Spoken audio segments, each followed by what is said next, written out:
안녕하세요. 저 통합사회하고 한국사 수업하고 있는 양희진이라고 합니다. 만나 뵙게 돼서 반갑습니다. 네, 제가 아래에서 막 계단을 통해서 올라왔더니 계단 2개 올라오는 것도 너무 힘드네요. 저는 일단 서울대 국사학과 졸업하고 처음에 대치동 들어올 때 그러니까 한국사 강사로 들어왔는데 2018년부터 통합사회라고 하는 과목이 생겨서 이 1학년 커리큘럼 안에 통합사회, 한국사를 학원에 와서 한 번에 같이 했으면 좋겠다. 뭐 이런 이제 요청들이 있어가지고 통합사회 수업을 시작을 했고요.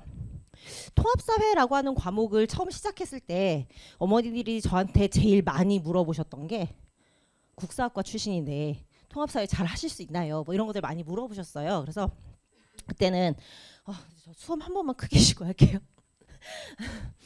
그때는 제가 왜 잘할 수 있냐면요. 그래서 고등학교 때부터의 이야기 막 이런 걸 되게 많이 어필을 했었는데 이제는 뭐 학생들이 워낙 제 수업을 많이 듣고 있고 그래서 학생들이 저를 대신해서 성과를 보여주고 있기 때문에 어머니들이 뭐 주변에 진선여고 나온 선배들 아이들 뭐 이렇게 물어보시면 아시겠지만 제 수업 말고는 더 다른 선택지가 없다라고 할 정도로 진선여고 학생들이 대부분 이제 제 수업을 듣고 있고 그래서 뭐 그런 부분에 대해서는 더 말씀을 안 드려도 될 것 같고요.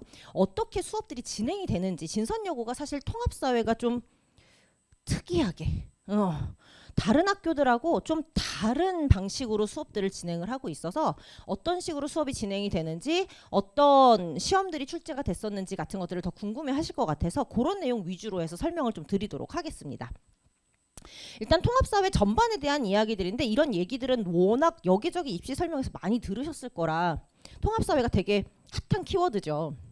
얼마 전에 휘문고 이제 올해 3학년 올라가는 학생이 가끔 저한테 문자 보내면서 이제 안부를 묻는데 선생님 통합사회가 수능 과목이 됐는데 선생님 날아갈 듯 기쁘신가요? 뭐 이렇게 물어보더라고요. 그래서 뭐 네가 연락을 준 게 더 기쁘긴 하구나 선생님. 뭐 이렇게 이제 선생님 같은 대답을 해줬는데 통합사회가 되게 핫한 키워드가 됐었죠. 그래서 겨울방학 전에도 아마 고민들 많이 하셨을 거고 통합사회를 들어야 되나 말아야 되나 고민들 많이 하셨을 건데 네, 뭐 안 듣고 계시다면 진선여고는 그 교과서 체제하고는 좀 다른 수업을 하고 있으니까 안심하셔도 될 것 같고 통합사회 교과서가 이렇게 기존의 9개 단원에서 10개 단원으로 바뀌었는데 사실 내용상의 차이 그 다음에 양적인 차이 같은 것들은 크게 없어요. 그래서 거의 기존에 있었던 통합사회 교과서가 그대로 활용되고 있습니다 라고 생각을 하시면 될 것 같은데 자 교과서를 안 쓰는 수업을 계속 오셨습니다. 그래서 진선여고 같은 경우에는 기존에 동아출판 교과서를 썼었는데 동아출판 교과서가 제가 보기에도 뭔가 수업용 교과서로 쓰기에는 내용들이 조금 정리가 잘 안 되어 있는 느낌들이었었고 학교 선생님들도 그렇게 생각을 하신 건지 아닌지는 잘 모르겠지만 어쨌든 교과서가 아닌 다른 유인물들을 이용해서 수업을 하셨어요. 2025년부터는 미래엔으로 교과서가 바뀌는데 굳이 출판사를 바꾸신 데에는 앞으로는 교과서를 좀 활용해 볼 계획은 아니신가라는 생각을 해보긴 하지만 열어봐야 알겠죠. 올해 아이들이 이제 3월 달에 입학을 하고 그러고 나서 수업이 어떻게 진행되는지는 봐야 되겠지만 그동안의 수업이 어떻게 진행이 됐었는지 정도를 보는 건 의미가 있을 것 같습니다. 일단 특이한 게 통사 선생님이 3분이 수업을 들어오세요. 애들이 막 헷갈려해요. 그래서 내가 뭘 배우고 있는지 헷갈린다 뭐 이런 생각들을 하는데 보통 다른 학교들이 통사 선생님들 2분이 나눠서 수업을 하시거든요. 일반사회 전공자 그 다음에 지리 전공자 이렇게 보통 들어오시는데 자, 진선 같은 경우에는 쭉 계속 3분 선생님이 들어와서 통사 A, B, C를 나눠서 수업을 하셨고 작년 기준으로 A, B, C는 막 바뀌기도 하는데 한 선생님은 지리 파트를 수업을 하시고요. 그래서 고2, 고3 애들 한국지리, 세계지리 담당하시는 선생님이 1학년들 통사 지리를 수업을 하시고 그 다음에 윤리 사상 쪽 선생님들이 계시고요. 그래서 사상가를 진짜 열심히 배울 겁니다. 다른 학교하고의 차이점 하나가 철학 파트, 윤리 파트, 사상 파트들을 좀 강화해서 배운다라고 하는 거. 문과 성향의 애들도 좀 힘들어하는데 이과 성향 애들은 정말 쥐약이죠. 와, 난 철학자가 다 똑같은 이야기하는 것 같은데 이걸 구분하래네? 라고 하는 좀 어려움들이 있을 거고요.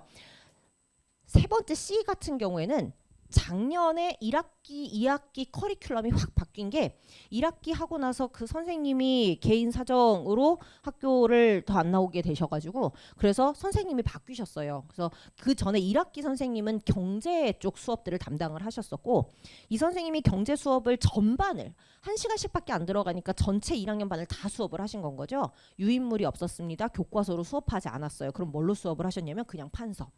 그래서 판서로 경제 파트 수업을 하시는데 그냥 막 그래프 그리시고 설명하시고 그러니까 애들 입장에서 그래프를 따라 그렸는데 막 엉뚱한 그래프를 그려가지고 오고 이래서 되게 많은 혼선을 빚었던 게 1학기였고 경제 파트가 안 그래도 아이들한테 좀 어려운 파트죠. 그래서 경제 파트 하느라 1학기 때 고생을 좀 많이 했었는데 2학기 때 문화 파트를 담당하는 선생님으로 바뀌셨어요.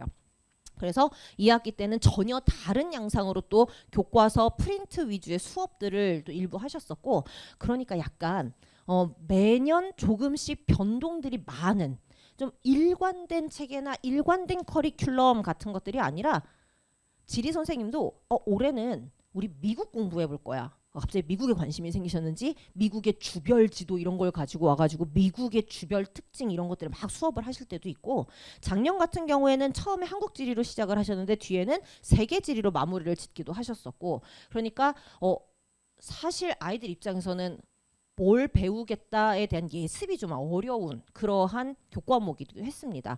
근데 올해 학교 선생님들이 크게 바뀌지 않는 한은 제가 이런 체제들을 계속 겪어왔기 때문에 통사가 시작된 이후로 그래서 그런 내용들을 지속적으로 아이들하고 소통하면서 제 교재에다가도 끊임없이 반영을 그래서 계속 교재를 바꿔나가야 되는 학교가 진선여고고요. 제가 작년에 아이들이 통사 A 선생님을 지리 선생님을 초반에 되게 좋아했었어요. 일단 지리 파트 자체가 수업을 했을 때 이것저것 썰풀기도 좋고 그러니까 수업도 재미있고 그래서 굉장히 아이들이 좋아했었는데 중간고사 기말고사 보면서 이제 팬심들이 점점 사라지다가 나중엔 적대적 관계로 바뀌기 시작했던 게 이 문제가 1학기 기말고사에 출제가 됐는데 1학기 기말고사 때 전국 지도 도별 지도 이런 거 가지고 우리나라의 행정구역 이런 것들을 나누고 그리고 구별하는 그러한 수업을 했었어요. 한국 지리의 기초인 건 거죠. 자, 그걸 하면서 이런 걸 가르쳐 주셨어요. 서울의 인구가 1000만이고 서울이 인구 1위 도시다. 그렇게 해서 8위까지 쭉 해가지고 인구 순위를 쭉 알려주고 나서 문제를 냈는데 이런 문제를 내신 건 거죠. 애들이 처음 보는 그래프였고 수업 시간에 다뤄주지 않은 그래프가 출제가 되었을 때 아래쪽에 나와 있는 정보들까지 정신 차리고 읽어갈 여유가 없는 아이들은 와 동그라미가 개 많네. 저 숫자는 또 뭐야? 라고 하면서 이 그래프에 접근조차 못한 아이들이 좀 있었고 자 그래프 문제들을 푸는 과정에서 여기 사실 나와 있는 정보들이 되게 중요한 거였었거든요. 그래프 아래 나와 있는 고3들 같은 경우에는 그래프를 어떻게 읽어야 된다라고 하는 훈련들이 좀 되어 있어요. 새로운 그래프도 분명히 그 그래프를 읽기 위한 장치가 주변에 있다라고 하는 걸 알고 있는데 1학년들 게다가 1학기 기말고사를 보는 1학년들 같은 경우에는 그런 훈련들이 좀 부족할 수밖에 없죠. 특히 혼자 공부하는 학생들 같은 경우에는 관련된 문제들을 거의 접해보지 못했을 거고 자 그러니까 그래프가 나왔을 때 허둥지둥하다가 결국 아무거나 찍고 나왔어요. 서술형인데 주어진 게 수도권, 영남권, 충청권이니까 그냥 대충 뭐 했어요? 대충 느낌적인 느낌으로 아무거나 쓰고 나왔어요. 하는 아이들도 굉장히 많았었고요. 그 시험에 두 번째 서답형 문제가 얘였어요. 근데 사실 위에 있는 걸 못 풀었으면 밑에 있는 것도 풀기 어려웠을 거예요. 조금 다른 방식의 그래프지만 접근이 비슷한 방식이었었기 때문에 위아래 문제에서 통으로 서술형을 두 문제 다 날리게끔 문제들을 구성을 하신 건 거죠. 자, 그래서 이때부터 아이들하고 선생님이 적대적인 관계를 가져가기 시작합니다. 몇몇 아이들이 가서 그랬대요. 선생님 우리 안 배운 건데 이렇게 시험에 막 나오면 어떡하나요? 그런 건 학원에서 했어야지 라고 이야기를 하시면서 근데 진선여고 애들이 항상 학원을 안 다니다가 학원을 다니기 시작하면서 하는 이야기가 그거예요. 학원 안 다닐 때는 대체 학교에서 배운 내용들을 연습할 문제가 어디 있는지를 모르겠어요. 교과서를 기준으로 수업을 안 하니까 교과서 평가 문제집 이런 것도 소용이 없고 자 그다음에 애들이 그렇다고 다 찾아서 수능 문제들을 하나하나 검토해가지고 이건 내가 풀 수 있는 건가 없는 건가 이렇게 연습하는 건 불가능한 일이잖아요. 그러니까 결국 아이들 입장에서는 외우긴 했는데 이 외운 걸 어떤 방식으로 써먹는지에 대해서 깜깜한 상태에서 시험을 보러 가야 되는 건 거죠. 그래서 그런 어려움들을 학원에서는 해결을 해주는구나 라고 하는 걸 이제 뒤늦게 학원을 다니면서 알게 된 아이들이 아, 학원에서 문제 이렇게 주는 줄 몰랐어요. 라고 하면서 다니는 아이들 좀 있었고, 기사 선생님이, 통사 A 선생님이 1학기 때 처음에 이제 학원 안 다니고 그래프 문제 익숙하지 않고 한 애들이 굉장히 크게 당황하는 시험을 내시고 나서 2학기 중간고사 가서는 아이들도 아이들 나름대로 이제 대책들을 세웠겠죠. 아, 그래프를 읽는 연습을 해야 되겠다. 자, 그래서 2학기 중간고사 때 생각보다 어려운 그래프들을 잘 맞췄어요, 애들이. 근데 2학기 기말고사에 전략을 바꾸십니다. 2학기 기말고사에 출제됐던 문제인데 교과서를 전혀 안 보시던 양반이 갑자기 교과서를 갖고 와라 라고 하고 학교 수업 시간에 20분 동안 교과서 20페이지를 쭉 넘기면서 그러니까 여기엔 이런 내용도 있고 저런 내용도 있고 이런 내용도 있네, 아이 신기해라 라고 하면서 막 열심히 체크를 해주시고, 자, 그리고 이거 시험범위야 라고 얘기를 하셨대요. 그러니까 애들 입장에서는 야, 꼴랑 20분 동안 쭉 훑어본 거 그거 중요하게 나와봐야 얼마나 중요하게 나오겠어 라고 하고 그냥 시험범위라니까 한번 읽어보고 가지 라고 생각하고 간 애들이 있다는 거죠. 얘는 교과서의 저 구석에 너무 지엽적인 기구 이름, 그 다음에 너무 지엽적인 지속가능 발전 목표 중에 3가지를 쓰세요. 이런 식의 문제들이 출제가 돼서 결국 그래프 연습 잔뜩 하고 갔던 아이들이 또 여기에서 물을 먹는 그런 상황이 발생을 하기도 했어요. 그래서 2학기 기말고사까지 끝나고 나서는 진선여고 아이들이 선생님, 저희 학교 선생님들 진짜 단체로 어디 가서 벌 주면 안 될까요? 뭐 이런 얘기를 하기도 했었는데, 그러니까 이게 아이들이 너무 기본적으로 열심히 하니까 선생님들 입장에서도 등급을 갈라야 되니까, 저도 제 동생이 학교에 있지만 선생님이지만 어쨌든 등급을 가르는 문제로 스트레스를 굉장히 많이 받는데, 그러다 보니 좀 이렇게 기형적인 방식으로 평가들을 하고 있지 않나라는 생각들이 들고, 자, 이런 부분들까지도 어쨌든 기존에 이런 기조로 문제들이 출제됐었다라고 하는 걸 알고 대비해야 한다라고 하는 건 거죠. 통사 B는 그거에 비해서 내용은 어렵지만 문제는 굉장히 정석화되어 있습니다. 철학자들의 주장을 잘 이해하고 있으면 늘 출제되는, 윤사에서 늘 나오는 게 갑과 을 사상가의 입장을 구분해보자 같은 문제들이거든요. 얘는 너무나도 전형적인 사상가 문제여서 특별히 뭐 유형이 새롭다, 아이들이 뭘 특별히 더 연습해야 된다, 이런 내용들은 아니고, 그러니까 그냥 사상가들을 잘 구분해 두면 되겠다라고 생각을 하시면 되는, 자, 그런 문제들이고요. 한국사도 이번에 교과서가 싹 바뀌는데, 한국사 교과서가 바뀌는 것과는 별개로 나머지 내용들은 거의 그대로 유지되고 있어요. 한국사 교과서 안에서의 구성도 비슷비슷하고, 원래 전근대사가 지금 바뀌는 교과서보다 조금 더 강조가 됐었는데, 자, 그보다는 조금 더 전근대사를 비중을 늘리고 좀 그전에 비해서 조금 더 늘어났고, 진선여고 같은 경우에는 1학기 중간고사를 신경을 많이 쓰셔야 될 게, 진선여고가 1학기 중간고사 때 늘 구석기 시대부터 조선 말까지 시험 범위에 들어갔습니다. 근데 이게 너무너무 긴 세월이죠, 진짜. 너무나도 긴 시기를 다루는 시험이 1학기 중간고사 때 오다 보니까 아이들이 흐름 파악하기 바쁜데 흐름만 가지고는 풀 수 없는 문제들이 또 동시에 출제가 돼요. 진선여고 문제는 주변에 있는 학교 아이들도 직접 풀어보고 진선 문제는 진짜 답이 없어요 라고 할 정도로 난도가 높은 문제들이 출제가 되거든요.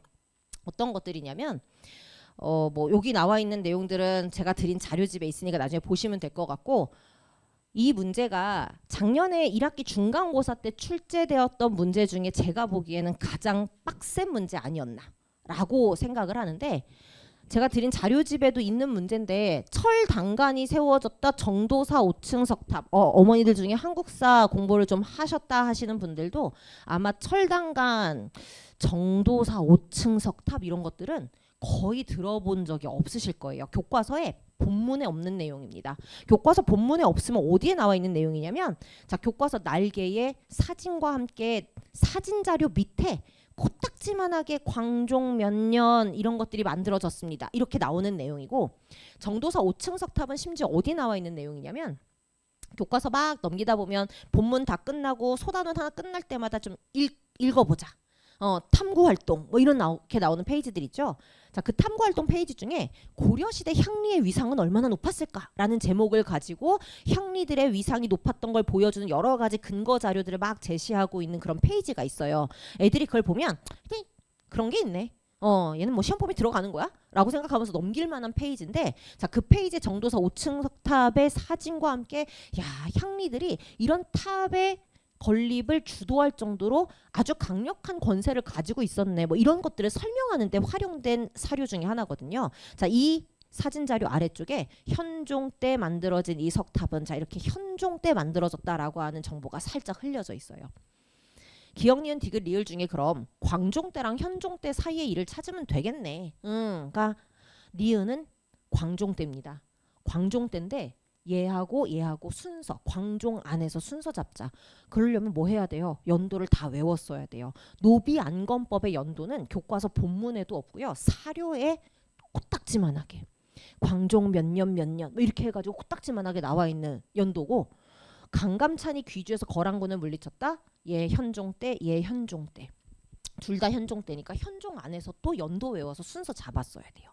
그러니까 그렇게 하면 외워야 될 연도가 진짜 1학기 중간고사 때는 거의 기백계에 해당할 거예요. 그러니까 그 많은 연도들을 외워야 된다는 거죠. 그 연도들 외우고 내용들 정리하고, 자, 아이들이 그걸 스스로 교과서를 읽어가면서 하기에는 쉽지 않을 겁니다. 그래서 늘 아이들이 저한테 와가지고 하는 이야기가 다른 거 모르겠고, 선생님 한국사 자료에서 결국 자기네들이 얻어갈 수 있는 건 좀 더 정리되어서 뭘 외워야 되는가. 자, 혹시 내가 빠뜨리고 넘어간 연도는 없는가. 아이들이 생각보다 교과서를 읽다 보면 빠뜨리고 넘어가는 정보들이 많거든요. 그런 것들을 좀 더 체계적으로 효율적으로 정리해주는 수업 교재들을 만들어서 아이들한테 배부를 하고 있고, 주관식 문제도 그냥 안 넘어가요. 사실 주관식 문제가 더 헬이라고 애들이 늘 얘기했었는데, 여기 위에 아래 나와 있는 이 내용들은 전부 다 교과서에 텍스트화 되어 있는 자료들이 아니고요. 요건 기억나실 건데, 통일신라 때 신라가 통일하면서 넓어진 영토를 효율적으로 다스리기 위해 구주 오소경을 만들었다. 자, 그렇게만 나와 있고 옆에 지도 보통 나와 있습니다. 지도에 구주의 위치와 오소경의 위치가 표시가 되어 있죠. 자, 그걸 가지고 양주라고 하는 곳에는 오소경 중에 금관경이 있었고, 전주라고 하는 곳에는 남원경이 있었다. 같은 문제들이 출제가 돼요. 그러니까 아이들이 지도상에 있는 정보도 암기를 해야 풀 수 있는. 자, 얘는 심지어 우리나라 역사도 아니고 조선 건국과 비슷하게 생겨난 명나라 건국인데, 명나라가 건국될 당시에 우리나라와 명나라의 판도를 그려놓은 지도에 명나라는 수도를 난징에 삼았고 내 난징의 위치가 표시되어 있을 거고요. 당연히 본문 텍스트에는 이런 내용들이 없어요. 그러니까 아이들 입장에서는 난징이 어디야? 그게 우리 교과서에 있었던 내용이야? 라고 생각할 수 있는 부분인 거죠. 그러니까 너무나도 교과서를 샅샅이 훑어야 되는 그런 시험 문제들이 출제가 되고, 아이들한테 시험 전에 야, 너희 학교 시험 문제 진짜 디테일하게 나온대 라고 아무리 열심히 얘기해줘도 그게 어느 정도 디테일인지는 감도 안 올 거예요, 아마. 그래서 이제 수업 시간에 기존의 기출 문제들이 이런 것들이었다라고 하는 걸 본인들이 좀 공부를 하고 그 기출 문제를 봤을 때 와, 이 정도까지 외워야 되는구나 라고 하는 것들이 체감이 돼야 그 다음부터 달려질 겁니다. 그래서 1학기 중간고사를 좀 잘 봐두는 게, 워낙 넓은 범위이기 때문에 외워야 될 연도들도 좀 많고, 자, 그 넓은 범위를 잘 해결을 해두는 게, 그렇지 않으면 나중에 가서 난 한국사 재질이 아닌가 봐. 그건 본인이 부족해서가 아니라 사실 너무 말도 안 되는 극악의 난도를 보여주는 시험 때문인데 아이들이 자책을 한다는 거죠. 아, 내가 뭘 잘못해서, 내가 공부를 잘 못해서, 내가 좀 부족해서, 그리고 나는 한국사랑 잘 안 맞아서 라고 생각들을 하니까, 생각보다 1학기 중간고사 잘 버티고 나면 1학기 기말, 2학기 중간, 2학기 기말은 할만해져요. 그래서 1학기 중간고사에 대한 대비들을 정말 디테일한 부분들까지 잘 해둘 수 있게끔 요구를 하고, 제가 수업 시간에 아이들한테 주는 기출 문제들이 거의 대부분 80% 이상 그 숙제 문제들이 기출로 구성이 되어 있을 거예요. 숙제 문제들을 대량으로 줘서 300개, 400개씩 풀어오자라고 하는 수업을 하진 않을 겁니다. 문제 숫자는 줄이되 그 문제들이 대부분 다 기출이어서 학교 선생님들이 얼마든지 다시 활용할 수 있을 만한 선지들로 구성된 문제들을 줄 거고요. 대신 그 문제들 풀 때 반드시 모든 문항의 OX 잘 판단할 수 있게, 그래서 전부 다 OX 판단하면서 틀린 선지 같은 경우에는 어디가 틀렸고, 그러니까 얘를 어떻게 고쳐야 맞는 선지가 되는지, 자, 이런 것들에 대한 대비들도 충분히 잘 되어 있어야 될 거고, 교과서를 좀 구석구석 있는 문장들 다 활용할 수 있는 그런 문제들을 만들 거고요. 올해 지금 제가 계속 학교들 교과서 발표되고 나서 하는 일들이 기존의 기출 문제들을 아이들이 그대로 가져다 놓으면 풀기가 좀 어려울 거예요. 교과서에서 다루고 있는 문장들이 계속 달라질 거고 용어들이 조금씩 바뀌기 때문에 그래서 그걸 전부 다 지금의 교과서로 바꾸는 작업들을 하고 있습니다. 그래서 쌓여 있는 기출들을 아이들이 가장 좀 다양하게 기출 문제들에 노출될 수 있게끔 제 수업에서 과제로 기출 문제들을 줄 거고, 리뷰 테스트 같은 경우에는 단답형 지엽적인 내용들까지 판별할 수 있는 리뷰 테스트들이 계속 제공이 될 거라 아이들이 감을 계속 유지하는 거죠. 아, 나 어디까지 공부해야 돼, 나 여기까지 공부해야 돼 라고 하는 감을 좀 가지고 갈 수 있게 Q&A는 제가 직접 진행할 겁니다. 조교들이 알고 있는 내용이 틀려서가 아니라 학교 선생님들이 설명하는 방식이 있어요. 학교 시험들은 학교 선생님이 정답이기 때문에 학교 선생님들이 수업하는 방식, 설명하는 방식하고 벗어난 답들이 그런 설명들이 아이들한테 혼선을 일으킬 수 있어서 시험 전날까지도 전부 다 Q&A는 제가 직접 진행을 할 거고요. 드렸던 자료들 중에 수강 후기들이 학교별로 좀 발췌돼서 있다 보니까 전문이 다 실리지 못했는데, 진선여고 아이들이 저한테 줬던 그 전체 전문의 수강 후기들을 몇 개 갖고 왔습니다. 여기 보시면 철학, 아이들이 어려워하는 사상 파트, 자 이런 부분들을 학교 수업보다 좀 더 디테일하게 배경 설명들 하면서 설명을 잘 해주고 있습니다. 그 다음에 연표 정리, 여기도 나와 있지만 교과서를 정말 구석구석 봐야 이게 나올까? 설마 이런 게 나와? 라고 하는 문제들까지 출제된다라고 하는 걸 이미 선배들이 겪어왔다라고 하는 건 거죠. 그다음에 통사 같은 경우에는 교과서랑 진도가 너무 별개로 진행이 돼서 어려운 문제 같은 것들을 구해서 풀기가 어려운데 그런 부분들이 학원에 다니면서 해결이 됐어요 같은 내용들 정말 또 나오죠. 한국사는 지엽적인. 진선여고 애들이 약간 부작용처럼 나중에 이제 한국사 공부하게 되면 흐름보다 지엽, 너무 지엽에 집중할 정도로 공부를 막 하게 되는데 그런 치열한 공부들 끝에 또 실력도 향상이 되고 하는 거니까요. 그래서 어제도 그렇고 그제도 그렇고 제가 겨울 특강하면서 아이들한테 이제 원하지 않은 학교들의 배정이 되고, 징선혜 선생님 저 강배됐어요 뭐 이런 학생들도 있고, 근데 내가 다니는 학교가 제일 좋은 학교다. 어쩔 수 없는 일이니까 받아들여라. 그치? 이렇게들 이야기하는데, 진선여고 그럼에도 불구하고 선생님들 되게 열성적으로 수업하십니다. 그보다 열성적으로 평가들을 하려고 하셔서 그렇지. 그래서 굉장히 디테일한 부분까지 물어보는 시험들이다라고 생각을 해주시면 되겠고, 시대인재, 세정 이렇게 양쪽에서 제가 진선여고 수업 진행을 하고 있고요. 하나는 평일이고 하나는 주말이니까 맞는 시간대에 맞춰서 들어오시면 될 것 같고, 수업과 관련해서 추가로 궁금한 사항이나 이런 것들이 있으면 실장님들 통해 가지고 질문 남겨주시면 제가 상담을 드리도록 하겠습니다. 그래서 궁금한 부분이 있으면 언제든지 연락 주시면 될 것 같아요. 감사합니다.